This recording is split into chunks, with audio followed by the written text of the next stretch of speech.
Chapter 3: The Hero's Journey. Harry's adventures take him through life, death, and resurrection. The Harry Potter books are laid out according to a formula repeated in each story. This formula, used in stories from ancient epics to modern adventure novels, is known by many different names and has been attributed many different meanings. As it is used in the Harry Potter books, the hero's journey, or monomyth formula, is a repeated snapshot in every book of Rowling's theme that love conquers death, and that we will rise from the dead in a resurrection made possible by and in Christ. No doubt you find this hard to believe.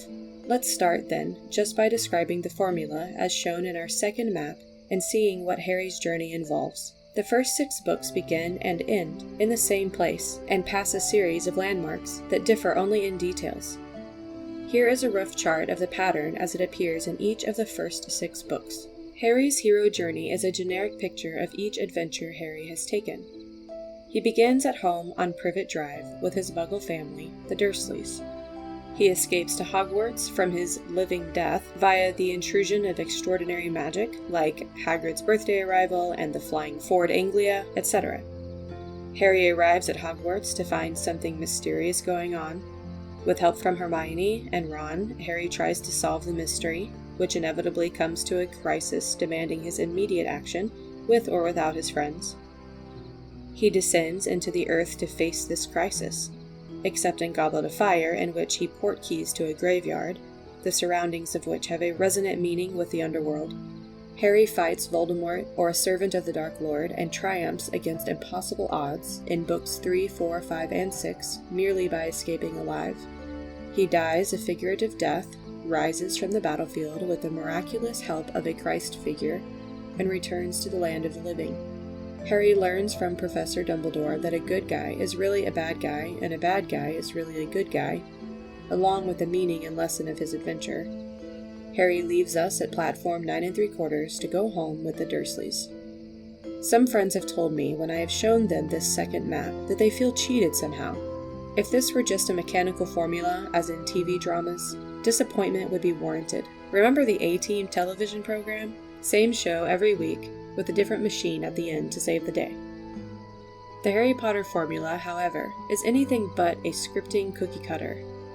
While the story is a partial throwback to the heroes of old, Odysseus, Aeneas, Dante, these stories take quite a different turn.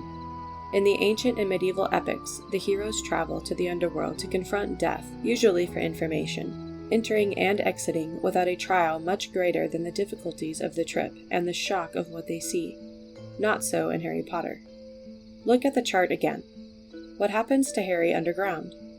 Invariably, he dies a figurative death. In Philosopher's Stone, Harry expires, knowing all was lost, and fell into blackness, down, down, down, in Chapter 17. In Chamber of Secrets, Harry is poisoned by the basilisk. Harry slid down the wall. He gripped the fang that was spreading poison through his body and wrenched it out of his arm. But he knew it was too late. "You're dead, Harry Potter," said Riddle's voice above him. See Chapter 17. In Prisoner of Azkaban, a Dementor lowers his hood to kiss Harry. A pair of strong, clammy hands suddenly attached themselves around Harry's neck. They were forcing his face upward. He could feel its putrid breath. His mother was screaming in his ears. She was going to be the last thing he ever heard. When released, Harry felt the last of his strength leave him, and his head hit the ground, in Chapter 20. In Goblet of Fire, Rowling places Harry's seemingly hopeless battle with the risen Voldemort in a graveyard.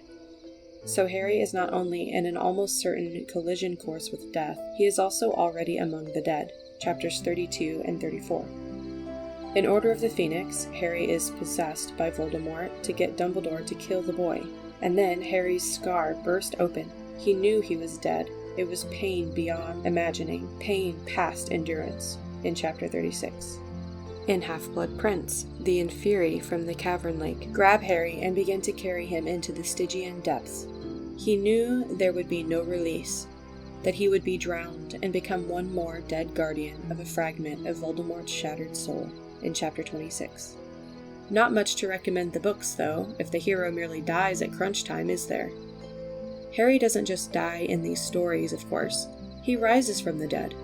And in case you think this is just a great comeback rather than a resurrection reference, please note that Harry never saves himself, but is always saved by a symbol of Christ or by love. As you can see from the chart, in Philosopher's Stone, it is his mother's sacrificial love and the stone in Chamber of Secrets. It is Faucus, the phoenix. In Prisoner of Azkaban, it is the white stag Patronus. In Goblet of Fire, it is the Phoenix Song. And in Order of the Phoenix, it is Harry's love for Sirius, Ron, and Hermione that defeats the Dark Lord. Both Dumbledore and Buckbeak, the Hippogriff, save Harry as Christ figures in Half-Blood Prince. That he rises after 3 days in Philosopher's Stone is another obvious reference to the resurrection. Rowling begins her great departure from this formula at the end of the 6th book, Half-Blood Prince. At the end of that book, Dumbledore is murdered, so there is no denouement with the headmaster, and Harry does not return to King's Cross or the Dursleys.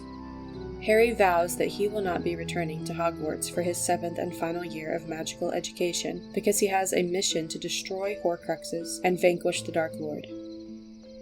Oddly enough, though, even if Harry's Odyssey and Deathly Hallows does not conform to 1 or 2 details of Rowling's monomyth formula, it does conform to type on the important points. Harry begins his adventure at Pivot Drive, after all, and there is a magic escape featuring 6 of his friends pretending to be him, a la Polyjuice Potion. Harry, Ron, and Hermione, however, do not return to Hogwarts. Instead, they go into hiding from the Dark Lord and the Ministry while they search for Voldemort's Horcruxes. On their adventures, they confront bad guys and go underground repeatedly into the depths of the Ministry of Magic, the dungeon beneath Malfoy Manor, and the caverns miles beneath Gringotts Bank, most notably to search for Horcruxes and to liberate the imprisoned and falsely accused. Incredibly, it turns out at Story's End that all these trips underground, followed by resurrections from the dead in the presence of a symbol of Christ, were just foreshadowing for Harry's sacrifice at the end of Deathly Hallows, and his rising from the dead to defeat Voldemort, literally from King's Cross, as a symbol of Christ himself. There's a lot more that needs to be said here about death, bereavement, and Christian symbols, which I'll get to in Chapter 7, Chapter 9, and of course, Chapter 17, on the events and meaning of Deathly Hallows itself. But for now, let's leave the hero's journey formula with these 2 key points. The climax of Harry's hero journey invariably turns out to be a strong image of the Christian hope that death can be transcended by love, and in faith, and specifically, that believers have reason to hope in their individual resurrection in Christ. And the second key point, the answer these stories offer to the ultimate human problem, death, is always either love, Harry's great power, or the symbol of love himself, Jesus Christ. Why do people love these books?